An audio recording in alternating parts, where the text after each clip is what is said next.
बदायूं से सपा सांसद आदित्य यादव पहुंचे आगरा, केंद्र सरकार पर साधा निशाना। नमस्कार दोस्तों, मैं शेखर पंडित, आपका स्वागत है आपके अपने चैनल पर। बदायूं से सपा सांसद आदित्य यादव आज आगरा पहुंचे सपा सांसद आदित्य यादव ने ऑपरेशन सिंदूर को लेकर केंद्र सरकार को कटघरे में खड़ा किया। आदित्य यादव ने कहा कि सरकार को आक्रामक रुख अख्तियार कर पाकिस्तान को जवाब देना चाहिए था। डिप्टी सीएम ब्रजेश पाठक द्वारा अखिलेश यादव के डीएनए को लेकर भी जवाब दिया। कहा, बड़े लोगों को नहीं करनी चाहिए इस तरह की बातें। प्रोग्रेसिव पॉलिटिक्स और डेवलपमेंट समाजवादी पार्टी बात करती है, यह कहते हुए आदित्य यादव ने इंडिया गठबंधन मजबूती से आने वाला चुनाव लड़ेगा, यह कहा। कांग्रेस के गठबंधन को लेकर आदित्य यादव ने कहा कि दोनों के बीच कोई भी विवाद नहीं है। दोनों ही पार्टियां गठबंधन के साथ में पंचायत चुनाव मजबूती से लड़ेंगी और बूथ स्तर पर पार्टी को मजबूत किया जाएगा, जिससे आगामी लोकसभा व विधानसभा चुनावों में समाजवादी पार्टी अपना परचम इंडिया गठबंधन के साथ मिलकर लहराए। ऐसा कहते हुए आज आदित्य यादव ने अपने कार्यकर्ताओं में जोश की हुंकार भरी। एक व्यक्तिगत पारिवारिक कार्यक्रम का आयोजन था और इसमें पूर्व में भी विद्यालय के प्रबंध निदेशक जी की तरफ से, मां साहब की तरफ से प्रयास यही किया गया कि एक सामूहिक विवाह का कार्यक्रम होता, जिसमें मुझे निमंत्रण दिया, लेकिन किन्हीं कारणों से हम नहीं आ पाए। तो आज जो कि परिवार के लिए खुशी का दिन था, आज इस शादी के माहौल में हम लोग यहाँ पे सम्मिलित हुए और पार्टी की तरफ से, परिवार की तरफ से मां साहब को और उनके पूरे परिवार को बधाई देने का आज हम लोग यहाँ पे उपस्थित रहे।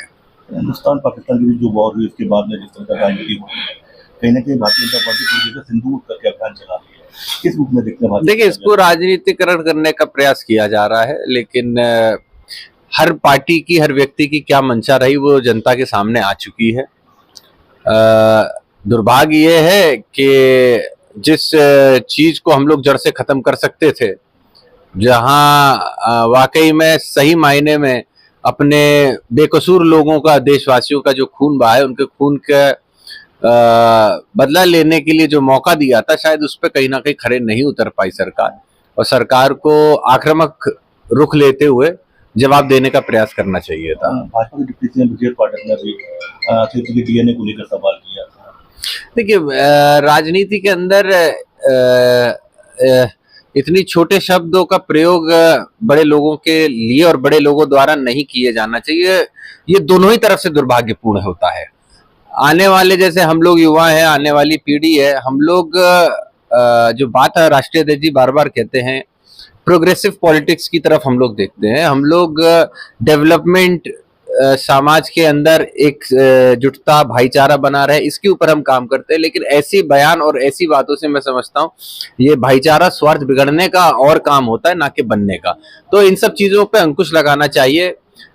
उप मुख्यमंत्री ब्रजेश पाठक जी, उनको भी ये चीज सोचनी चाहिए कि आक्षेप लगाने से पहले इस बात को भी वो सोचे कि जहां पे वो आक्षेप लगाते हैं वहीं दूसरों को वो ये स्वतः इजाजत भी दे देते हैं कि अब आप हम पे भी कुछ ना कुछ कमेंट कर सको। तो अगर ये चीज हो रही है तो ये कहीं ना कहीं जो उन्होंने किया उसी का एक बाउंस बैक है। 2027 में चुनाव होने विधानसभा के, गठबंधन को लेकर भी सवाल खड़े हो रहे हैं। आपके एक विधायक लखनऊ से, उनका कहना है कि 350 सीटों पर समाजवादी पार्टी लड़ेगी, उसके बाद में सीटों में। देखिए, वो हर व्यक्ति की अपनी मंशा हो सकती है, अपने पार्टी के लिए, अपने नेता के प्रति उसकी जो धारणा या जो उसका समर्पण है, कई बार वो अपने भाव को प्रकट करने का प्रयास करता है। उसको इस हिसाब से ना लिया जाए। पार्टी के अंदर क्या गठबंधन होगा, नहीं होगा, पार्टी से कितना होगा, किन सीटों पे होगा, ये सारे फैसले पार्टी के शीर्ष नेतृत्व तय करेगा। हम सभी लोग पार्टी के कार्यकर्ता और पार्टी के पदाधिकारी के रूप में पार्टी को मजबूत और सरकार में लाने का प्रयास करेंगे। हम लोग जहां तक आज मानते हैं, राष्ट्रीय अध्यक्ष जी की तरफ से पूरे खुले मन के साथ इंडिया गठबंधन और कांग्रेस का समर्थन किया है। पूरा आपने देख लिया, प्रदेश भर में 2024 के चुनाव के बाद सबसे ज्यादा कहीं इंडिया गठबंधन की मजबूती रही, गूंज रही, तो वो आदरणीय अखिलेश यादव जी के जो प्रयासों द्वारा उत्तर प्रदेश में ही देखी गई।